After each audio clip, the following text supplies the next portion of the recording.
ഞാനിപ്പോൾ ഇവിടെ കുറേ പേഷ്യൻസിലൊക്കെ കണ്ടതിലോ കുറെ പ്രോബ്ലംസ് അവർ മെയിൻ ആയിട്ട് പറയുന്ന ഒന്ന് ഡോക്ടറെ ഗ്യാസ്ട്രൈറ്റിസ് ആണ്, ഗ്യാസ് കയറി, നെഞ്ചെരിയുന്നുണ്ട്, അങ്ങനത്തെ കുറെ പ്രശ്നങ്ങളാണ് അവർ പറയുന്നത്. ഇതിൽ ഒരു half of the patients may be വേറെ ഡോക്ടറിനെ കണ്ട് ഗ്യാസിന്റെ മരുന്ന് എടുത്തുകൊണ്ടിരിക്കുകയാണെന്നാണ് അവരുടെ ആദ്യത്തെ ഒരു ഹിസ്റ്ററി. അല്ലാത്ത ചില ആൾക്കാർ ഇല്ല ഡോക്ടറെ എനിക്ക് രാവിലെ ഒരു നെഞ്ചെരിച്ചിൽ പോലെ തോന്നി, ഗ്യാസ് കയറുന്നത് പോലെ തോന്നിയിട്ടുണ്ട്, അപ്പൊ ഞാൻ മെഡിക്കൽ ഷോപ്പിൽ പോയി ഒരു ഗ്യാസിന്റെ ഗുളിക കഴിച്ചു. പാൻഡോപ്രസോൾ എന്ന് പറഞ്ഞ ഈ ഗുളിക ഒരു ദിവസം ഒരു 80 mg വരെ കഴിക്കാം. പ്രോട്ടോൺ പമ്പ് ഇൻഹിബിറ്റർ ആണത്. അത് ഓവർഡോസ് ഒരിക്കലും, പ്രത്യേകിച്ച് ഹൃദ്രോഗികൾ, കാർഡിയാക് പേഷ്യൻസ് ചില പേഷ്യൻസ് ക്ലോപ്പിഡ്രോഗൽ എന്ന് പറയുന്ന ബ്ലഡ് തിന്നേഴ്സ് അത് എടുക്കുന്നുണ്ടായിരിക്കും. രക്തം കട്ട പിടിക്കാതിരിക്കാനായിരിക്കും ഡോക്ടേഴ്സ് അത് പ്രിസ്ക്രൈബ് ചെയ്യുന്നത്.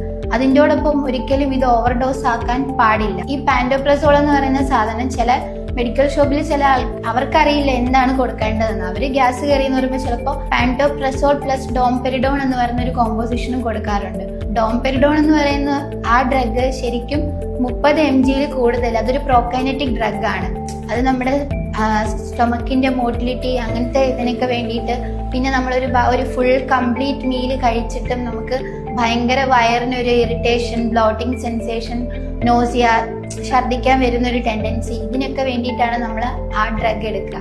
അപ്പോൾ ഇതും ആ രണ്ട് കോമ്പിനേഷനും ചേർന്ന് ആ ഡ്രഗ് ഒരു പേഷ്യന്റ് ഡോക്ടറുടെ നിർദ്ദേശപ്രകാരം ഇല്ലാണ്ട് ഒരുപാട് നാൾ കഴിക്കുകയാണെന്നുണ്ടെങ്കിൽ ഈ രോഗികളില് ECGയിൽ നമുക്ക് ഹൃദയത്തിന്റെ റിതംസിൽ കുറെ ചേഞ്ചസ് വരുത്തും. അന്നേരം നമ്മൾ ECG എടുത്ത് നോക്കിക്കഴിഞ്ഞാൽ ഈ QT പ്രൊളോങ്ങേഷൻ പോലൊരവസ്ഥ, അങ്ങനെയൊക്കെ ഒരുപാട് പ്രശ്നങ്ങൾ ഈ രോഗികളിൽ വരാം.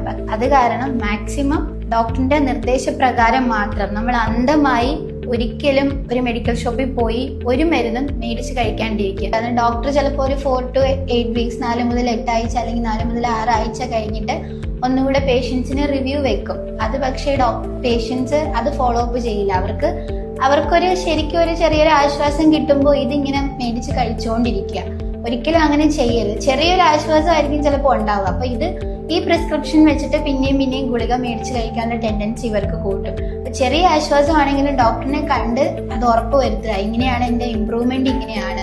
അല്ലാന്നുണ്ടെങ്കിൽ ഇല്ല, ഇമ്പ്രൂവ്മെന്റ് ഇല്ല, എനിക്ക് ബുദ്ധിമുട്ടുണ്ട്, ഗ്യാസിന്റെ ഗുളിക കഴിക്കുമ്പോൾ മാത്രമാണ് എനിക്ക് ഈ ബുദ്ധിമുട്ട് മാറുന്നത്. അപ്പൊ ഫർദർ ആയിട്ട് അതിന് കുറച്ച് കാര്യങ്ങൾ വേറെ കുറേയേറെ നോക്കേണ്ടതായിട്ടുണ്ട്. എൻഡോസ്കോപ്പി ചെയ്യുക, അങ്ങനത്തെ കുറെ കാര്യങ്ങൾ എന്തായിരുന്നാലും ചെയ്ത് നോക്കണം.